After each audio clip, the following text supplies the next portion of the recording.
Presented by the Night Music World. जलवा महादेव हर हर के झेलम में गाजा भर भर के जलवा महादेव हर हर के झेलम में गाजा भर भर के खाके भंगिया के गोला मरता वाला हुआ भोला नीला नीला गगन ये हुआ है कैलाश धुआं धुआं है कैलाश धुआं धुआं है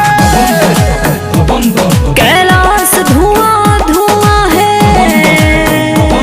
कैलाश धुआं धुआं धुआं है कैलाश धुआं धुआं है। जय हो शंकरा भोलेनाथ शंकरा आदिदेव शंकरा हे शिवाय शंकरा। कैलाश धुआं धुआं है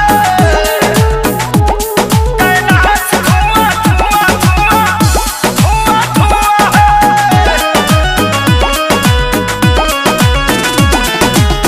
करते मृदंग मृग छाला पहान के डमरू बजाते हैं जोगिया ये बन के करते मृदंग मृग छाला पहाड़ के डमरू बजाते हैं जोगिया ये मान के। जाता में रखते हैं भोला गंगा को अपने बांध के सर पे अपने सजाए हैं सान के। ये तो है विषधर शिव समुद्र पुराण विष पी गए भर भर कुआं है कैलाश धुआं धुआं है कैलाश धुआं धुआं है कैलाश धुआं धुआं है कैलाश धुआं धुआं धुआं धुआं धुआं है। ओम नमः शिवाय ओम नमः शिवाय ओम नमः शिवाय ओम नमः शिवाय।